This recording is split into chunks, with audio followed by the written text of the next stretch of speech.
I can't leave. This is the best relationship I've ever had. I couldn't do any better than this. What if I end up alone forever? If these thoughts sound familiar, we need to talk. Because there's a crucial difference between genuinely can't leave, which we covered in our last video, and won't leave. Today, we're exploring what happens when your protector parts are keeping you stuck in a relationship that's slowly dimming your light.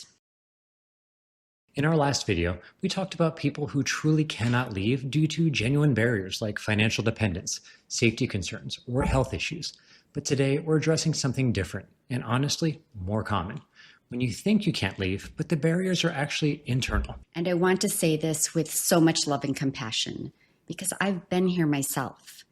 Sometimes we tell ourselves we can't leave when what we really mean is that leaving feels scarier than staying in something that's slowly hurting us. And the difference is crucial. Real barriers are external circumstances beyond your immediate control. Internal barriers are stories we tell ourselves about what's possible, what we deserve, or what might happen if we make a change. Beliefs like, this is the best I can do. I'm too old to start over. What if I never find anyone else? At least they don't cheat or hit me. These aren't facts about reality. These are protective beliefs that feel true, but might actually be keeping you trapped in mediocrity. Before we continue, for those of you who are new here, welcome to our community. I'm Joel Terry, and this is my partner, Tehrina Terry. We're licensed therapists. Joel brings the science, and I bring the heart. If you're finding this video helpful, please subscribe for more videos on how to build healthy, secure relationships, and leave a comment to let us know you're here. And make sure you stay until the end, because we're going to talk about how your protector parts might be sabotaging your happiness to keep you safe. Plus, we'll tell you about the third video in this series, where we dive deep into healing the parts of you that keep you stuck.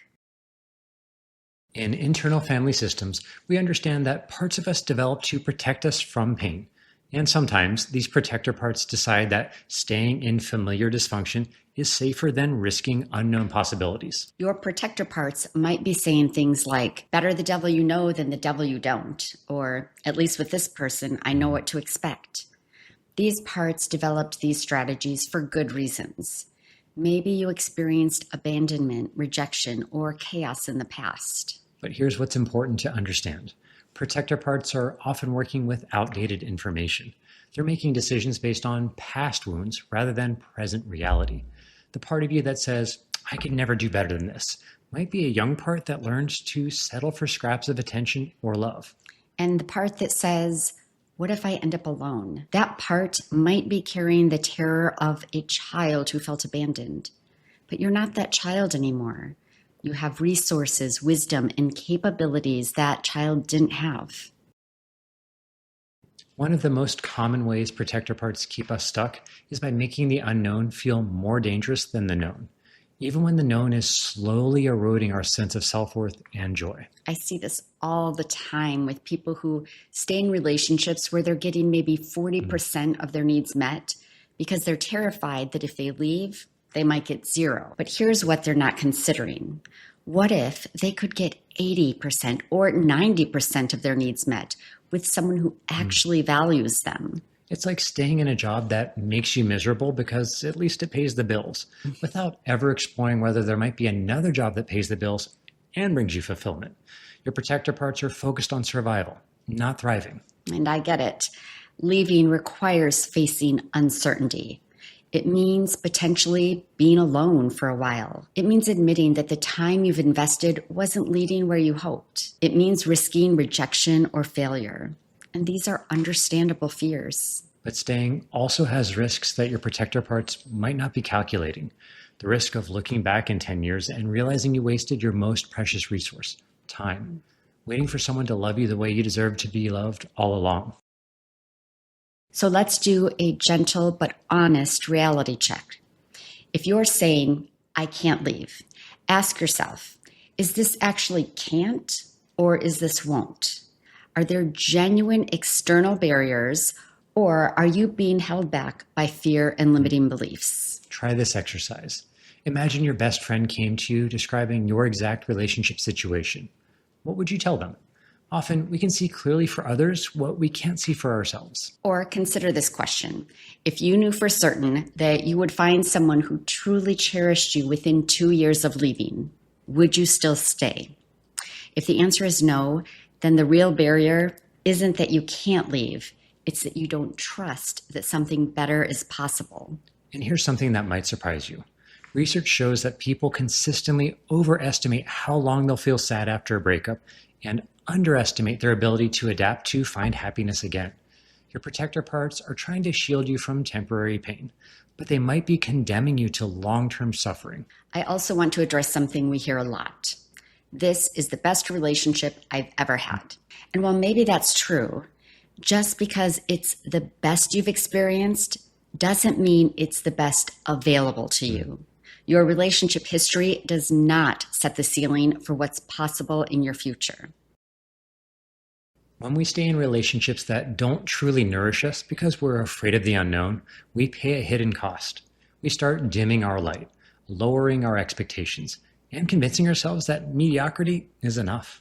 You might start telling yourself that deep emotional connection isn't that important, or that you're asking for too much when you want someone who's excited to see you, who remembers what matters to you, who shows up consistently in the relationship. And over time, you might lose touch with who you really are when you're fully loved and appreciated. You might forget what it feels like to be with someone who brings out your best self, rather than making you feel like you're constantly trying to earn their affection.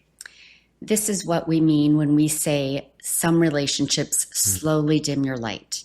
Not necessarily through dramatic abuse or betrayal, but through the gradual erosion of hope, joy, and authentic self-expression. Research by Daniel Kahneman shows that humans have a cognitive bias called loss aversion. We feel the pain of losing something twice as intensely as we feel the pleasure of gaining something equivalent. This means we're naturally wired to overweigh the risks of leaving and underweigh the potential benefits. Studies on affective forecasting by Dr. Daniel Gilbert reveal that we're terrible at predicting how we'll feel in the future. We overestimate both the intensity and duration of negative emotions, which means the pain of breakup your protector parts are trying to avoid probably won't be as bad or as long as they fear. Neuroplasticity research shows that our brains can form new neural pathways at any age, meaning it's never too late to develop new relationship patterns, build confidence, or create new outcomes. The story that says, this is just how relationships are for me, isn't based in neuroscience. It's based in old programming that can be updated. So let's get to the heart of it. If you're staying in a relationship because you think it's the best you can do, I need you to hear something. You are not asking for too much when you want to be truly seen, valued, and cherished. You are not being unrealistic when you want emotional intimacy and consistent care. As one of our awesome community members recently commented, I'm done making loaves of bread out of crumbs. The voice that tells you to be grateful for breadcrumbs isn't wisdom. It's a wounded part of you that learned to expect so little that anything feels like abundance. But you don't have to live in emotional poverty just because that's what feels familiar. Yes, leaving means facing uncertainty. Yes, it means potentially being alone for a while. And yes, it means your protector parts are going to panic and try to take you back into what feels safe. What if on the other side of that fear is a love that doesn't make you question your worth? That's what I found. What if there's someone out there who thinks you're the prize they've been waiting for? You can't discover what's possible for you while you're busy settling for what's familiar. And my dear friend, you deserve to find out what's possible. Your protector parts are trying to keep you safe, but they might be keeping you small. It's time to thank them for their service and step into the fullness of who you're meant to be. If this resonated with you, watch this video next, where we walk you through specifically how to rewrite those negative limiting beliefs that are keeping you stuck. The link's in the description. And stay tuned because we've created a third video in this series about learning to fill your own emotional well instead of going to empty wells for nourishment.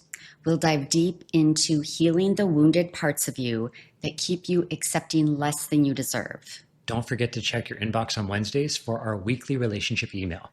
We share practical tips to keep you growing between videos. Subscribe and take care of your heart. And remember, you're not alone. We're all in this together.